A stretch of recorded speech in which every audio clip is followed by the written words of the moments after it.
Donc salut à tous, là je refais une vidéo dans la foulée où j'explique, voilà, suite à la vidéo où j'ai expliqué toutes mes notes en géopolitique. Voilà, comme je vous l'ai expliqué, j'ai eu 11 en géopolitique à mon concours blanc, donc c'est la cinquième meilleure note de la classe. Et sachant que j'avais eu la deuxième meilleure note au premier DS, donc voilà, je suis vraiment content de moi. Et parce que voilà, j'étais en histoire, en terminale, j'étais pas excellent. Et voilà, du coup, je vais vous dire juste ma méthode. Je dis pas, enfin, c'est juste ma méthode, hein. Ça marche qu'avec moi. Et je sais pas si ça marcherait avec d'autres personnes. Et même, je suis pas non plus monstrueux. En fait, c'est juste que je connais assez bien mon cours et la méthode de dissertation, je la maîtrise pas encore énormément. Donc voilà, c'était juste pour vous expliquer ma méthode et voilà, pour que ça vous donne des idées ou si quelqu'un veut me donner des conseils et tout. Voilà, parce qu'il y avait deux personnes qui m'avaient demandé suite à ma première note de DS et voilà. Donc, ma méthode de Géopo, déjà, toute première chose, je prends les cours sur ordi. Voilà, parce que j'écris pas très bien. Du coup, quand j'ai des cours où j'ai des énormes pavés et tout ça, c'est pas très agréable de regarder voilà, mon cours. Et donc, je le prends sur ordi parce que c'est beaucoup plus simple d'ajouter des trucs. En fait, c'est vraiment une simplicité énorme. On peut prendre beaucoup plus vite les notes. Voilà, on peut aller chercher aussi, si on partage ce cours, on peut aller chercher des informations sur Internet. Et c'est vraiment hyper bien. Et donc, voilà, je prends mes cours sur ordi. Donc voilà. Ma prof, j'essaie de prendre le plus d'infos qu'elle nous dit, même les choses qui ne sont pas, elle dit oui, ça vous n'êtes pas obligé de le noter dans le cours, même ça je le note comme ça, parce que ça sera sur des petits détails comme ça que on le dit, qu'on cite en dissertation qui feront la différence. Donc voilà. Dès qu'on a fait un cours, par exemple, on fait 2 tiers d'un chapitre ou 1 tiers d'un chapitre, le soir même, je le relis pour, entre guillemets, fixer les idées dans la tête. Donc voilà, je le relis. Et à chaque fois, je relis jusqu'au début du chapitre. Donc voilà, par exemple, on met 3 séances pour faire un chapitre, ça veut dire que j'ai relu mon chapitre 3 fois. Une fois que j'ai fini mon chapitre, voilà, je le fiche soit un mercredi, soit un samedi ou un dimanche. Un jour où j'ai vraiment le temps de ficher. Ou 1 heure pile, enfin, je fiche en général en 1 heure, 1 heure 30, donc voilà, donc il faut vraiment que j'ai un temps précis, quoi. Et voilà, je le fiche. J'essaye, j'essaye de restreindre au maximum mon cours. Garder vraiment que les infos utiles. Oui, oui. Et bref, désolé. Et ouais, je vais pas refaire, je vais pas couper ni sa mère. Bref. Donc voilà, une fois que j'ai fini le cours, je fiche. Et j'essaie de restreindre au maximum, même si c'est compliqué, même si en fait, faut, pendant cette étape de fichage, essayer de reformuler le plus possible. Sans restreindre le cours et en le mettant plus petit. Et voilà. C'est des choses qui sont peut-être bêtes à dire, mais c'est vraiment hyper important. En fait, ça joue tellement à des détails ici. En fait, c'est des détails qui, dès que ça s'accumule, ça te fait avoir, au lieu d'avoir 8, t'as 11, quoi. Enfin, c'est des détails, mais bref, ça joue vraiment énormément sur ça, même des méthodes en maths, voilà, les méthodes en maths et tout, et en espagnol, en anglais et tout, c'est vraiment, voilà. Donc voilà, je fiche.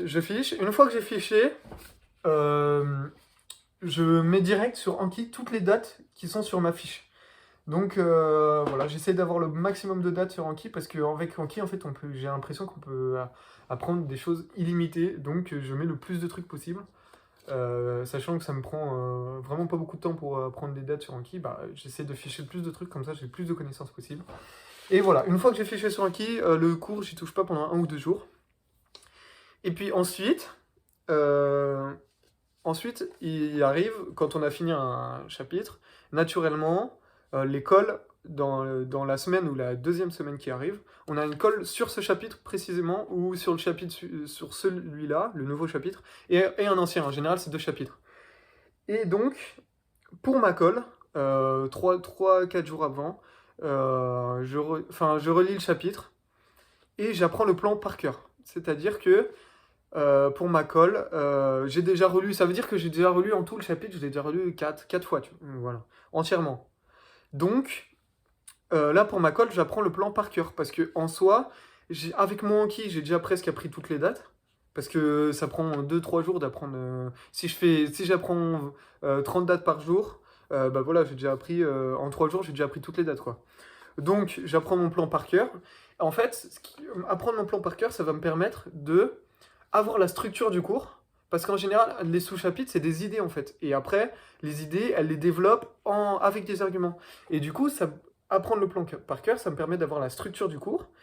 Et ensuite, avec mes dates que j'ai appris sur Anki, en fait, les dates que tu apprends par cœur, donc par exemple, ouais, bon, bah, n'importe quelle date, mais par exemple, la guerre du Vietnam, ça me permet de mettre directement dans la structure que je connais par cœur, en fait. Donc ça veut dire que j'ai la structure du cours, j'ai mes dates sur Anki, et en fait, comme je connais mes dates par cœur, je les mets direct dans les structures. Et donc ça me permet d'avoir presque tout mon cours, en fait, d'avoir tout mon cours. Mais cette stratégie, elle est assez limite, c'est-à-dire qu'en fait, quand j'ai une colle ou quand j'ai une dissertation, j'ai d'abord les exemples, et après les idées. Donc, c'est-à-dire que, par exemple, ouais, je vous cite, par exemple, la création, enfin, le traité de Maastricht en 1992, ça vient du fait, en fait, j'ai d'abord cette idée, et ensuite, je sais que le traité de Maastricht découle du fait que la France est inquiétée de la réunification de l'Allemagne, et du coup, elle veut un approfondissement voilà, de l'Europe pour que l'Allemagne soit mieux intégrée dans l'Europe, pour éviter une montée du nationalisme et voilà, un déséquilibre des puissances et de la démographie. Voilà. Et en fait, ça, bah, j'ai d'abord l'exemple et ensuite l'idée. Et du coup, des fois, je loupe des idées. Je mets que des exemples. Et donc, il faut vraiment faire cet effort en colle et en dissertation de mettre d'abord les idées et après les exemples qu'on a tout appris par cœur sur Anki. Et voilà, globalement c'est ça. Et j'apprends mon plan pour ma colle. Et ensuite, quand il y a des DS sur 4-5 chapitres en général, je relis tous les chapitres depuis le début. Et que je connais déjà, normalement, les plans, faut que je réapprenne les plans par cœur. Mais c'est plus simple parce que je les ai déjà appris 2-3 fois par cœur. Parce que à chaque fois, DS, bah, à chaque DS, en fait, il y a les 4 chapitres, du coup, bref, naturellement, je les ai déjà appris, du coup, plus j'apprends les plans, plus je les connais, et plus ça veut dire que je connais la structure de mon cours avec les idées. Mais vraiment, la chose centrale de mon apprentissage de mon cours d'AGG, c'est vraiment Anki. Et c'est indispensable. Sans Anki, je pense, honnêtement, j'aurais 7 en géopolitique à chaque fois. Hein, parce qu'en fait, sans Anki, j'aurais jamais le temps d'apprendre, entre guillemets, toutes les dates par cœur, de les apprendre comme ça, en relisant mon cours, en ayant une mémoire passive. Alors qu'avec Anki, j'ai vraiment une mémoire active, je gagne du temps, j'apprends mes dates à des moments où je peux rentabiliser mon temps, ou avant de me coucher avec ma petite tisane, comme d'habitude. Et donc voilà, c'est comme ça que j'apprends voilà, je sais pas s'il y a des choses bien. Si vous avez des choses, s'il y en a qui ont fait ça en première année et qui se sont rendu compte des limites trop tard, j'aimerais bien qu'ils me le disent. Ou voilà, si vous avez des conseils, des questions, n'hésitez surtout pas. Et voilà, sinon voilà, c'est comme ça que et cette méthode, je l'ai en lisant le livre des Sherpas, en regardant les vidéos de Kinori globalement, voilà, en regardant plein de vidéos, en regardant plein de forums et tout. Mais voilà, j'espère que c'est la bonne, et voilà, j'espère que je suis bien, parce que ça me donne des plutôt bonnes notes, entre guillemets, dans les devoirs. Et en colle aussi, en colle juste.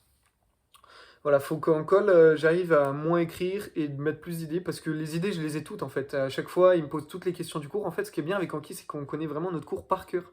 Et du coup, toutes les questions de cours, on les connaît. Et quand la prof en classe nous demande des dates, bah, je connais mes dates par cœur, parce que bah, grâce à Anki, voilà. Et du coup, bah, c'est vraiment, je suis vraiment content. Et voilà, je me sens pas. En fait, je me dis jamais ah putain, je connais pas ce chapitre et tout.